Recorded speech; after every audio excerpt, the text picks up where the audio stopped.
Bismillahirrahmanirrahim. Assalamualaikum warahmatullahi wabarakatuh. Waalaikumsalam warahmatullahi wabarakatuh. Selamat malam semuanya. Alhamdulillahirrahmanirrahim. Sebelumnya saya ucapkan terima kasih banyak kepada seluruh teman-teman yang telah bersedia menyempatkan waktunya untuk berkumpul melaksanakan konseling kelompok pada malam hari ini. Sebelum kita mulai, sebaiknya kita berdoa dulu supaya konseling malam ini dilaksanakan dengan baik, dengan lancar dan hikmat. Untuk itu doa akan dipimpin oleh dia. Silakan.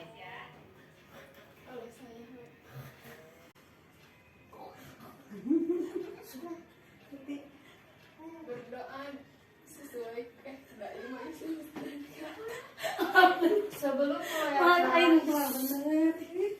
sebelum mulai acara ini, mari kita berdoa terlebih dahulu. Berdoa dalam hati mulai.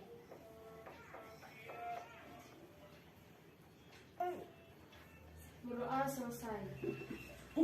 Alhamdulillah. Sekarang kita akan konseling kelompok mengenai bimbingan pribadi. Sebelumnya ada yang tahu konseling kelompok itu apa? Tidak. Tidak. Sebelumnya ada yang pernah melaksanakan konseling kelompok? Pernah. Seperti apa? Seperti kayak apa sih? Berkumpul sama teman-teman, terus membahas masalah apa, membahas apa. Nah, sebelumnya saya akan menjelaskan terlebih dahulu konseling kelompok itu apa. Kalau yang sebelum-sebelumnya kita pernah melakukan namanya bimbingan kelompok, sekarang konseling kelompok. Nah, kalau konseling kelompok ini pemberian bantuan secara langsung dari seorang ahli ataupun konselor kepada para konseli ataupun kalian sebagai klien. Nah, sekarang kita akan menggunakan metode konseling teman sebaya. Jadi nanti kalian perkenalan dulu. Setelah perkenalan nanti saya akan memberikan waktu kalian untuk mengungkapkan permasalahan yang ada dalam diri kalian mengenai bidang pribadi. Sebelumnya dalam konseling kelompok ini ada satu asas yang harus kalian patuhi, yaitu asas kerahasiaan. Apa sih asas kerahasiaan itu? Asas kerahasiaan dalam bimbingan dan konseling yaitu menuntut untuk dirahasiakan segenap data, keterangan tentang kalian, tentang peserta didik, tentang para konseli yang menjadi sasaran layanan. Kalau di sini kan sasaran layanannya adalah kalian. Jadi, apa yang diucapkan kalian pada saat ini harus dirahasiakan. Jadi, tidak boleh ada yang mengungkit permasalahan yang sedang kita konselingkan hari ini di luar ruang lingkup ini. Nah, contohnya ketika ada yang bercerita, saya gini, lalu temannya malah menceritakan kepada yang lain, berarti dia telah menyalahi asas dari bimbingan dan konseling. Nah, sebelum kita mulai, kita akan mengucapkan kata-kata dari asas kerahasiaan ini. Saya satu kali, kalian satu kali. Saya berjanji tidak akan menceritakan dan mengulangi cerita teman saya di luar konseling malam ini. Jika saya mengingkari, saya siap menerima hukuman. Nah, itu asas kerahasiaan yang telah kalian ucapkan. Tidak boleh kalian ingkari, karena jika diingkari kalian akan mendapatkan hukumannya. Sebelum kita mulai lebih lanjut, kita akan perkenalan dulu dari mulai sini. Halo. Hai. Perkenalkan, nama saya Tezkia, bisa dipanggil Azki. Perkenalkan, nama saya Dia Pipa, bisa dipanggil Dia. Perkenalkan, nama saya Kamila, bisa dipanggil Mila. Perkenalkan, nama saya Rida. Perkenalkan, nama saya Najwa. Perkenalkan, nama saya Diwa. Baik.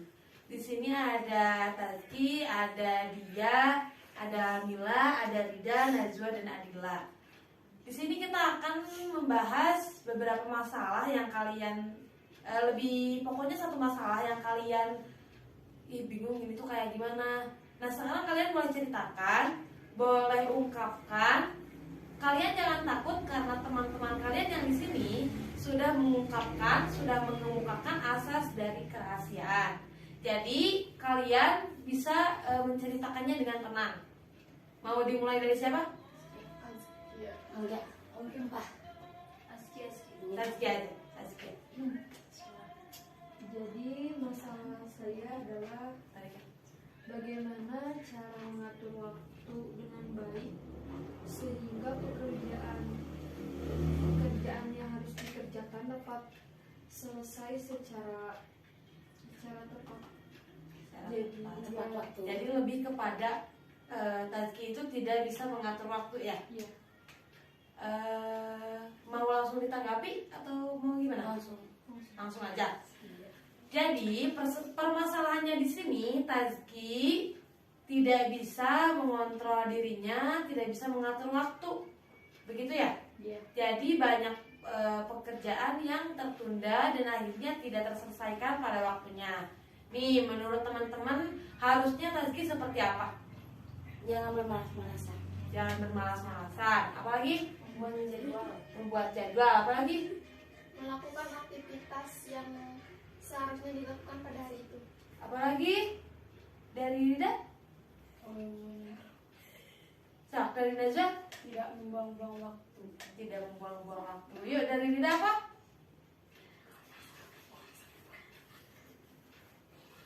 Nah, dari kesimpulannya Tazki bisa melihat tadi jangan bermalas-malasan, membuat jadwal, menyelesaikan tugasnya atau pekerjaannya di hari itu, di jam itu.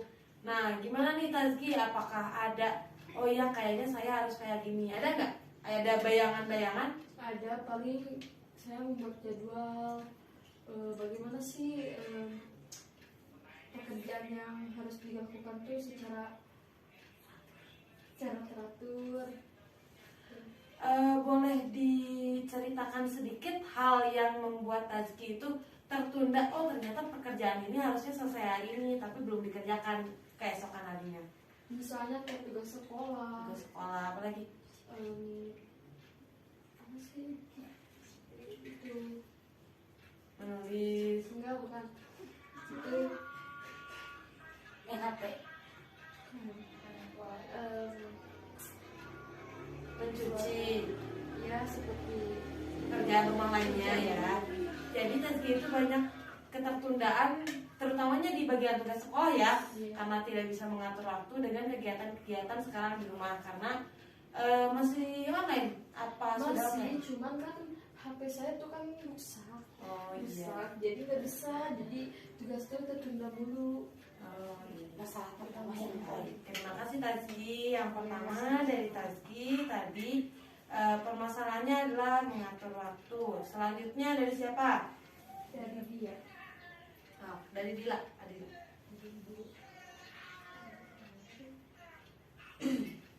Jadi saya sering menghemat uang tapi jual habis ketahui pakai apa. Jadi uangnya tuh suka dihemat tapi ternyata habis entah kemana. Tapi sebelumnya Adila punya list, wah kayaknya ini harus dibeli nih. Ya tapi suka jual hemat aja gitu. Tapi hal yang dituliskan terlaksana atau terbeli? Tidak. Nah, jadi permasalahannya di sini adalah Adila tidak boros. Adila memiliki uang, memiliki kebutuhan, namun uang habis, kebutuhan tidak terpenuhi. Nah, kemana nih uangnya? Nggak tahu itu masalahnya. Dipakai jajan kah? Jadi Atau hilang? bisa jadi. Hilang enggak ya? Dipakai jajan berarti banyak kebutuhan yang tidak terpenuhi karena tadinya hemat, malah jadi habis karena jajan. Nih, menurut teman-teman seharusnya Adila itu seperti apa? Menurut saya Siap. Silakan siapa? menurut saya adalah jangan terlalu menghemat, belilah apa yang harus dibeli, jadi jangan dihemat-hemat dulu. Jadi misalnya ada tuh perlu odol nih, tak langsung beli, nggak usah pakai dihemat-hemat segala kan. Nanti kalau pakai terus dihemat nanti kan ada sesuatu kayak makhluk apa gitu yang mengambil uang tuh. Selanjutnya siapa? Ya. Boleh. Misalkannya punya ada tuh punya uang misal, nah terus kalau punya uang kan pasti punya kebutuhan juga. Untuk saya mending tulis kebutuhannya, misalnya butuh odol, sabun, atau terus mau beli baju atau mau beli apa gitu. Nah terus si uang itu tuh simpan, kalau nggak keburu kebeli sekarang simpan dulu, terus jangan diganggu gugat gitu. Nah terus si uang itu tuh misalnya 50.000, odol berapa, sabun berapa, nah sisanya itu untuk uang ledakan. Jadi misalnya ada apa sih namanya kebutuhan mendadak, misalnya ada oh ini teh saya belum beli nih, nah kan jadi bisa diambil dari uang itu. Jadi jangan terlalu menghemat. Selanjutnya Mengutamakan hal yang penting untuk dibeli, jadi tidak terlalu hemat seperti yang dikatakan oleh Tazkia. ada lagi yang lain? Cukup. Oke, jadi tadi Adila bisa dikatakan boros, bisa juga dikatakan tidak boros. Kenapa tidak boros? Karena memang pada kenyataannya apa yang diperlukan tidak terpenuhi karena memikirkan nanti akan ada keperluan lain, tapi nyatanya malah habis dipakai hal-hal yang ternyata tidak dibutuhkan. Selanjutnya siapa lagi yang mau mengungkapkan masalahnya? Silakan dia. Saya suka merasa dikucilkan. Dikucilkan seperti apa? Ya, misalnya kan saudara saya banyak, jadi Ya. nggak cuma 2 atau 3 orang, saudara saya kan banyak. Nah terus ada salah satu saudara saya yang selalu apa ya, Diunggulkan. Iya diunggulkan. Tuh lihat tuh anak ini gitu. Sedangkan saya kan juga sama gitu. Dilihat dari pekerjaannya, saya juga misalnya itu ngerjain itu, saya juga pasti ngerjain kan, jadi dibagi rata. Tapi kenapa sih yang lebih diunggulkan itu dia, bukannya saya gitu. Oke, jadi permasalahan ketiga adalah dia yang selalu merasa dikucilkan di keluarga, berarti ya? Iya.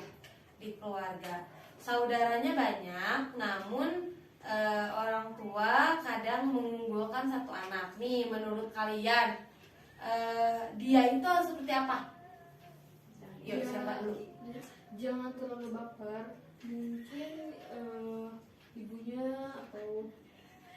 atau orang tuanya sedang ada masalah atau kesibukan yang lain. Terus jangan menyalahkan satu sama lain. Jadi harus biarlah nanti juga nanti orang tua juga lihat seperti apa sih diriku. Yang lain? Diri sendiri. Ada lagi? Selalu sabar, tabah, dan berdoa semoga tidak dikucilkan lagi oleh keluarga. Yang lainnya? Ada lagi? Gimana? Positif thinking. Positif. Jadi di sini ketika dia merasa dikucilkan, jangan berkecil hati karena setiap orang pasti akan bisa berubah. Jadi kalau misalkan orang tua melihat kayaknya anak ini nggak kerja terus, tapi suatu saat orang tua akan melihat, oh ternyata anak ini kerja juga, terlihat juga pekerjaannya. Selanjutnya siapa lagi? Ya, silakan juga. Saya selalu merasa bahwa saya dimanfaatkan oleh teman-teman. Dimanfaatkan seperti apa?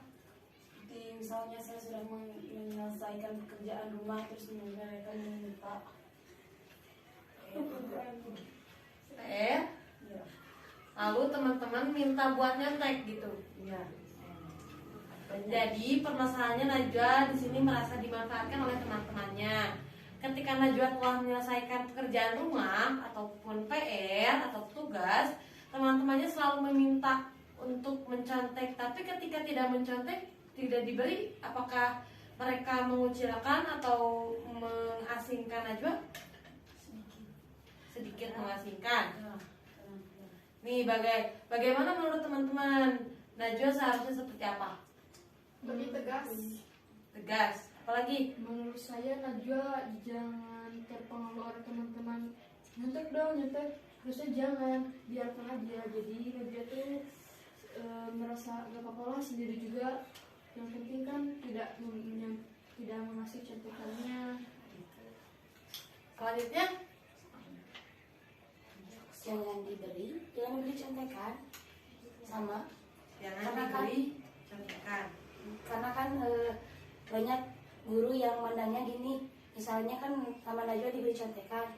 Nah guru itu bukan lihat dari si ini nih lihat contekannya dari Najwa, berarti Najwa pinter kan, guru gak gitu. Pasti guru lihatnya, ini udah ngerjain, berarti ini yang pinter bukan Najwa gitu. Ketika Yang lainnya ada?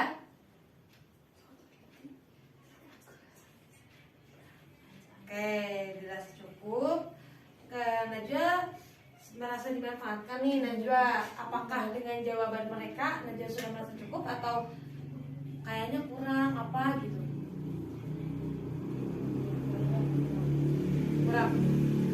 Kurang seperti apa?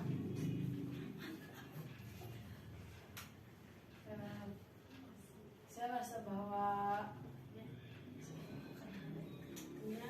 saya kayak jadi takut orang lain memandang saya jadi buruk. Seharusnya Jangan takut hal seperti itu. Kan ada pak guru, ada bu guru, bisa dilaporkan. anak pintar tidak guru selalu seperti itu. melaporkan. Tidak guru tidak Karena seperti kan itu. menyimpan rasa takut. Jadi dia kalau misalnya melaporkan juga masih merasa takut. Karena kalau misalnya tidak ada guru, dia mungkin bisa dibully sama Ya nggak apa-apa. Ya enggak. Harus kuat aja, emang kayak gitu. karena sifat semua orang Berbeda. berbeda-beda. Jadi mungkin dia ngerasa takut ya, mungkin karena dia nggak mau. Misalnya Najwa bilang ke guru, nah terus nanti kan guru teh pasti marahin. Kalau ada PR jangan Enggak, ikut jadi Najwa. jadi Nanti jadi kasihan murid Najwanya. takut, murid takut jangan. Enggak, ada semua gitu. Nanti dibilang. Ada murid yang suka bilang gini nanti, Najwa mah pelapor sama guru, main gaya gitu. Jadinya ada yang gitu juga. Ya tuh nggak apa-apa, sendiri juga kan. Oke, karena Najwa sering merasa dimanfaatkan, ada beberapa hal yang seharusnya Najwa lakukan. Nih, apa aja yang bisa Najwa lakukan ketika merasa dimanfaatkan? Apa yang sebenarnya Najwa tuh pengen seperti ini? Apa yang sebenarnya pengen Najwa lakukan ketika Najwa dicontek? Tidak mencontekan. Nah, ada beberapa hal yang bisa kita lakukan ketika kita sudah selesai menyelesaikan tugas, lalu datang ke sekolah, bisa agak diperlambat masuknya. Ketika kalau misalkan masuk nih jam 8, kita bisa nunggu dulu, kita udah ke sekolah jam 7, kita bisa masuk kelas jam 7 lebih atau jam 8 kurang. Jadi ketika mereka mencontek pun akan ketika mereka kepepet, entah itu mereka salah tulis, entah itu mereka akan hanya 1-2 soal yang tersalin. Nah, itu akan membedakan antara hasil Najwa dengan hasil yang lainnya. Sampai situ paham? Nah, seperti itu. Jadi kalaupun Najwa pada akhirnya memang harus datang lebih awal, berani untuk berkata tidak. Kayak misalkan Najwa lihat dong contekannya, nanti ya saya sapu-sapu dulu, nanti ya ini dulu, sampai akhirnya mengulur-ngulur waktu sampai akhirnya waktu masuk 3 dan PR-nya ini tadi maaf lupa. Jadi tidak ada penolakan. Jadi dia juga memang melihat bahwa Najwa itu sibuk ataupun Najwa itu beraktivitas yang lainnya. Sampai situ mengerti? Tapi Ya. misal mau mendaring gitu kan kan daring misal. Kalau daring kita bisa dengan tidak membaca chatnya kalau misalkan daring. Soalnya kan kalau misalkan daring tidak memiliki teman karena kita di rumah ya, jadi masih lumayan aman gitu kalau misalkan di rumah. Misalnya kalau gini, karena itu lagi shopping, kan kalau dia nanti saya shopping dulu misalnya, ya udah aku ambil aja sendiri. Ya. Itu Nah, bilang aja kalau misalkan mau pinjam itu ada tata keramanya. Kalau mau pinjam barang orang ada tata keramanya. Kalau misalkan kasih tahu aja kalau misalkan kayak gitu nanti nggak akan dikasih pinjam lagi, sedikasihnya aja. Tapi Kita harus tegas. Iya tegas. Atau kamu bisa menyembunyikan bukunya misalnya misalnya. bisa kan tugas tuh ada di tugas IPS misal kamu nulis tuh di IPA jadi dilihatin tuh belum gitu. Ya udah. Atau kalau misalkan seperti ini, kamu menulis di buku PR-nya yaitu khusus buku PR-nya. Jadi nanti disimpan dulu nih di mana, entah itu di dalam alamater ataupun disimpan dulu di kantin. Nah itu bisa jadi salah satu trik kamu untuk menyembunyikan tugasnya itu. Kalau misalkan kamu ngerasa ini tugas emang benar-benar udah capek mikir seperti itu, nah itu baru boleh menyimpannya sendiri. Tapi kalau misalkan memang tugasnya ini mah gampang, yang lain juga pasti bisa, boleh berbagi sedikit-sedikit, namun jangan sampai menjadi kebiasaan bagi mereka untuk mencontek seperti itu. Bagaimana, sudah cukup atau masih ada yang kurang? Oke, selanjutnya siapa lagi? Tidak. Ya, Rida. Bagaimana cara mengatasi biar supaya tidak bolos? Tidak bolos. Boros. Tidak boros. Borosnya itu karena jajan atau apa? Jadi di sini Rida permasalahannya itu boros. Tapi borosnya itu karena banyak jajan, tapi terpantau jajan. Oh ternyata habis uang tuh jajan ini. Oke. Jadi masalahnya itu Rida boros karena uangnya sebelum dibelikan kebutuhan ternyata lebih habis dipakai jajan. Menurut teman-teman nih, 3 pendapat dari teman-teman, siapa dulu? Menurut saya jangan terlalu sering jajan, lebih baik makan dibandingkan jajan. Makan di rumah karena sih. Yang lainnya? Menurut saya mungkin jawabannya sama kayak yang tadi Adila. Jadi ya ditulis kebutuhan terus pisah-pisahin. Nah sisanya kan pasti sisa, itu bisa dipakai jajan. Jadi gak terlalu boros juga. Selanjutnya siapa lagi? Usahain Nabung. Oke. Tadi dituliskan kebutuhannya, terus makan di rumah jangan banyak jajan, terus nabung. Selanjutnya siapa lagi? Kamila.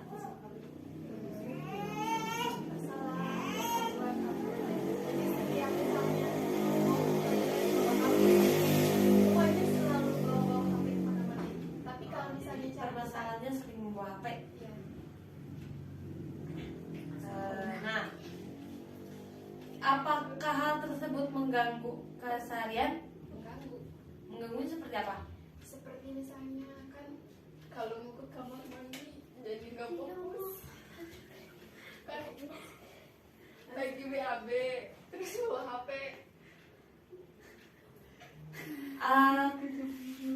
Gimana nih teman-teman? Jadi Mila itu sering membawa HP kemanapun. Hal yang harus dilakukan. Jadi menurut saya Kamila tuh harus tahu bahwa pengaruh HP terhadap tubuh manusia itu sangat tidak bagus, terutama radiasi dari HP. Jadi harus mengaturlah jam segini main HP, nah jam segini sudah. Jadi jangan setiap waktu main HP. Diusahain aja ke toilet dia bawa HP gitu. Buat apa bawa HP? Buat apa? Kalau yang lainnya Memperbanyak sosialisasi. berbanyak sosialisasi. Apalagi ada lagi Harusnya mencari kesibukan. Pagi ini lagi ke toilet jangan bawa. Ya mencari maksudnya kesibukan. misal gini, kan di rumah tuh banyak orang kalau sendiri emang suka gabut, tapi misalnya saya mah ini megang HP terus, keluar main gitu sama teman-teman kan Ya, bisa. berarti hampir sama yang Adila ya, merasa bersosialisasi. Tapi ini kan misalnya kamu tahu pengaruh bawa HP ke toilet? Nah kan bisa, harusnya membaca gitu di Google pengaruh HP yang dibawa ke toilet gitu. Apa sok bilangin aja. Jadi kalau misalkan kita sering bawa HP ke toilet, terutama ketika BAB, itu banyak sekali kuman ataupun banyak bakteri yang menimbulkan penyakit yang parah untuk diri kita. Termasuk ketika kita tidur, HP ada di pinggir kita, itu radiasi ke otak lebih cepat karena ketika malam sinyal lebih kalau ini lebih kencang kalau kita pakai kuota malam. Kan yang lain tidur tuh, jaringannya nggak dipakai. Nah, kita masuk sendiri. Apalagi ketika keadaan HP tidak dimatikan atau tidak dimatikan daya atau tidak dimiliki pesawat. Nah, itu radiasi ke dalam otak sangat berpengaruh. Kalau kita pernah tahu ada satu kasus saudara kita di daerah sini yang terkena radiasi HP, kepalanya sakit sampai keluar berdarah-darah. Nah, itu adalah salah satu gangguan dari handphone juga. Itu tuh radiasi yang sudah masuk otak. Niat dia baik, perilaku dia baik, kebiasaan dia baik. Di HP-nya dia membaca dan membaca, namun karena membacanya di HP banyak masuk cahaya dari HP juga, radiasi juga, terus tidur juga di samping HP, banyak dengan HP. Seperti itulah pada akhirnya, sampai akhirnya orang tersebut pada Allah sudah meninggalkan kita. Jadi memang hal tersebut terkena radiasi yang memang sangat parah. Jadi kalau misalkan kita ingin terlepas dari HP, ketahui dulu HP ini apa plus minusnya bagi kita. Oh ternyata kalau misalkan terus bersama HP, untungnya kita selalu mendapatkan kabar terbaru dengan cepat saat itu juga. Tapi andaikan kita tidak memiliki HP, itu akan membuat kita nggak tahu informasi apapun. Tapi kita juga harus tahu batasannya. Nah kita juga tahu harus cari apa nih kekurangan ketika kita terlalu sering memegang HP kemana-mana sama HP. Tapi tadi betul harus bersosialisasi, karena ketika kita tidak bersosialisasi, kita nggak punya teman, kita nggak tahu informasi lebih terkini yang belum ada di handphone. Kayak tadi orang sana meninggal, tadi si Anu kecelakaan. Itu mungkin belum ada di handphone, karena di handphone itu berita yang masuk adalah berita yang universal, bukan berita yang ada di sekitar kita. Nah seperti itu. Nah di sini ada 6 permasalahan dari Tazki, Adila, Diana, Zuarida, dan Kamila. Dari Tazki tadi kita menggunakan teknik CBT. Tahu CBT? Ya. Cognitive Behavioral Therapy. Jadi tadi karena Tazki tidak bisa mengatur waktu, jadi harus diatur pola kebiasaannya. Behavior itu pola kebiasaan hidup kita. Nah jadi ketika diatur, dibiasakan, terbiasa, maka akan bisa mengatur waktunya. Yang kedua, dilaboro, sama juga dengan tadi menggunakan teknik CBT. Jadi harus dibiasakan untuk menulis dulu, membelanjakan dulu apa yang ditulis. Jangan jadi merasa karena ini tulisan nanti juga ada yang lebih butuh, jangan seperti itu. Tapi kita harus mematuhi, ketika kita tulis berarti kita harus beli. Selanjutnya dia dikucilkan. Nah ini tuh kalau dia menggunakan teknik RET, emotional therapy. Nah kenapa sih saya merasa dikucilkan? Yang pertama kita harus ingat bahwa setiap orang itu bisa berubah. Lalu jangan berlarut-larut dalam asumsi sendiri. Kenapa ya saya merasa dikucilkan? Pada nyatanya mungkin orang lain tidak mengucapkan, tapi karena kita berlarut dalam asumsi sendiri, maka kita merasa seperti itu aja terus. Coba kalau kita tanyakan, kenapa sih saya tuh selalu diperlakukan seperti ini? Apakah itu memang diperlakukan seperti itu atau hanya perasaan saya saja? Seperti itu. Lalu tidak semua hal yang muncul harus dimasukkan ke hati, tidak semua yang diomongkan harus dimasukkan ke hati. Selanjutnya, jadi dia harus lebih bisa mengelola emosi sendiri. Nah, selanjutnya Najwa yang merasa dimanfaatkan oleh teman-teman harus lebih kepada behaviornya atau kebiasaannya dirubah lagi. Harus berani berkata tidak ketika hal tersebut bertentangan dengan apa yang ada dalam hati kita. Selanjutnya yang Rida boros sama tadi kayak Adila, ketika kita telah menuliskan, mencantumkan apa aja nih yang harus dibeli, kita harus mematuhinya. Selanjutnya Mila yang sering membawa HP kemana-mana, kita harus tahu dulu plus minusnya HP itu bagi kita. Mungkin sekian yang bisa kita lakukan hari ini. Ingat kembali kepada asas kerahasiaan, jangan menceritakan hal yang telah diceritakan kita teman kita pada malam ini atau pada tempat ini di luar keadaan atau di luar situasi ini. Dimengerti? Mengerti. Sebelum kita menyelesaikan ini, kita akan sedikit dulu. Semuanya lihat badannya tegak. Ketika saya bilang 1, kalian tepuk pundak kalian dan katakan boy. Boy. 1. Boy. Pundak atau kasih biar gitu. 1. Boy. 2. Woi woi. Belum. Kalau saya bilang 2, kalian katakan mantap. Mantap. Siap. 2. Mantap. 3. Kalau 3, saya bilang 3, kalian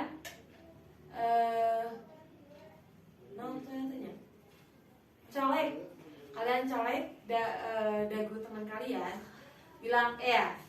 Siap. 3. 3. Kita nggak jauh. 1. Woi. 2.